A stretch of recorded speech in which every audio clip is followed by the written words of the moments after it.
വെടിനിർത്തലിന്റെ ശാന്തതയിലേക്ക് ലോകം കണ്ണു തുറന്നതേ ഉള്ളൂ. പക്ഷേ നിമിഷനേരം കൊണ്ട് ആ ശാന്തതയെ തകർത്തുകൊണ്ട് പേർഷ്യൻ ഗൾഫിന്റെ ആകാശത്ത് ഇറാൻ ഒരു മിന്നൽ പിണറായി മാറി.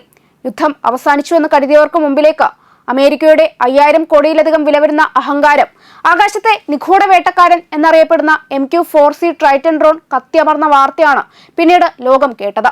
വെറുമൊരു നിമിഷം മതിയായിരുന്നു ഇറാന് ആ അത്യാധുനിക യന്ത്രത്തെ വെറും ഇരുമ്പു തണ്ടുകളാക്കി മാറ്റാൻ. ഇത് വെറുമൊരു വെടിവെച്ചിടലല്ല, മറിച്ച് ആകാശത്ത് തങ്ങൾ തീർത്ത പ്രതിരോധ കോട്ടയ്ക്ക് മുമ്പിൽ ആഗോള ശക്തികൾ പോലും ഒന്നുമല്ലെന്ന് ഇറാൻ ലോകത്തിന് നൽകിയ ഒരു മാസ് മുന്നറിയിപ്പ് തന്നെയാണ്. ഹോർമോസ് കടലിടുക്കിന്റെ ആകാശത്ത് ആധിപത്യമുറപ്പിക്കാൻ വന്ന അമേരിക്കൻ കരുത്തിനെ നിഷ്പ്രഭമാക്കിക്കൊണ്ട് ഇറാൻ നടത്തിയ ആ നീക്കം ഒരു തിരമാല പോലെയാണ് ആഗോള രാഷ്ട്രീയത്തെ തന്നെ പിടിച്ചുലച്ചത്. വെടിനിർത്തൽ ഒപ്പിട്ട് 24 മണിക്കൂർ തികയുന്നതിന് മുമ്പ് തന്നെ തങ്ങളുടെ അതിർത്തി ലംഘിക്കുന്ന ഏത് വലിയ ശക്തിയെയും നിമിഷനേരം കൊണ്ട് മണ്ണിലിരുത്താൻ തങ്ങൾക്ക് കഴിയുമെന്ന് ഇറാൻ തെളിയിച്ചു കഴിഞ്ഞു.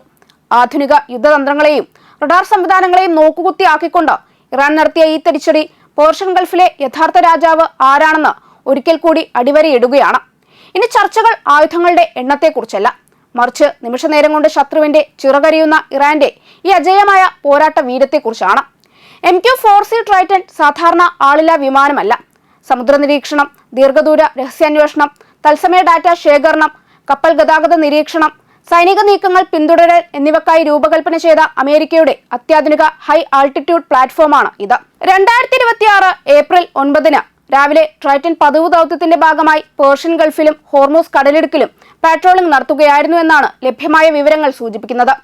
ഇറ്റലിയിലെ നേവൽ എയർ സ്റ്റേഷൻ സിഗോനെല്ലയിൽ നിന്ന് പ്രവർത്തിച്ചിരുന്ന ഈ ഡ്രോൺ ഏകദേശം 3 മണിക്കൂർ പ്രദേശം നിരീക്ഷിച്ചു.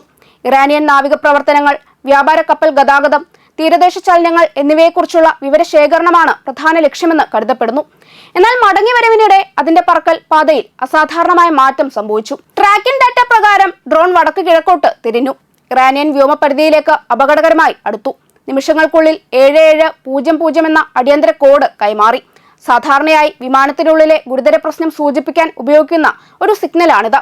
അതിന് പിന്നാലെ 17800 മീറ്ററിലധികം ഉയരത്തിൽ നിന്ന് വേഗത്തിൽ താഴേക്കിറങ്ങാൻ തുടങ്ങിയ ഡ്രോൺ ഏതാനും മിനിറ്റുകൾക്കകം തന്നെ റഡാറിൽ നിന്ന് അപ്രത്യക്ഷമായി. ഇതിന് പിന്നാലെ ഇസ്ലാമിക് റവല്യൂഷണറി ഗാർഡ് കോപ്സും രംഗത്തെത്തി.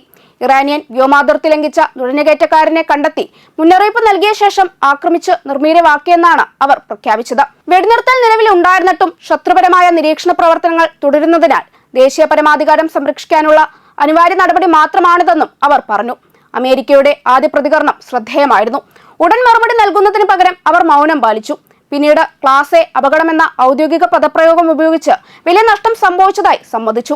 എന്നാൽ ശത്രുതാപരമായ ഇടപെടലിനെ കുറിച്ചോ ഇറാനിയൻ ആക്രമണത്തെക്കുറിച്ചോ വ്യക്തമായ പരാമർശം തന്നെ ഒന്നുമുണ്ടായില്ല.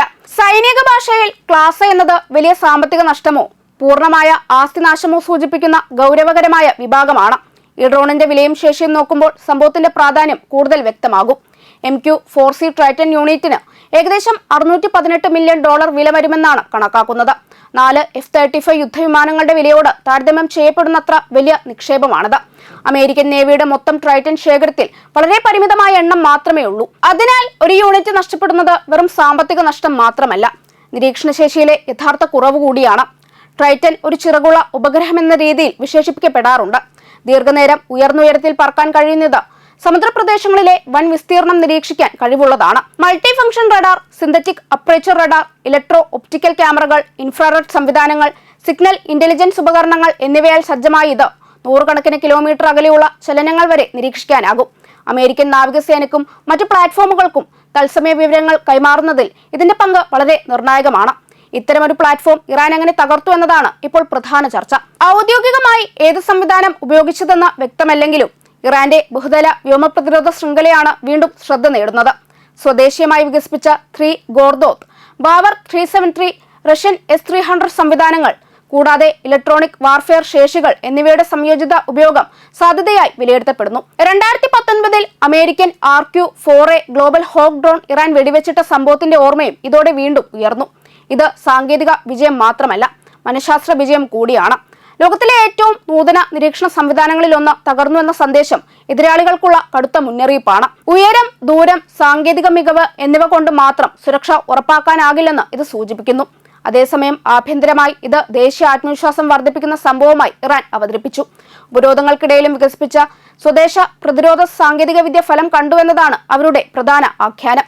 ഭൂമിശാസ്ത്രപരമായ സാഹചര്യവും ഇതിൽ നിർണായകമാണ്.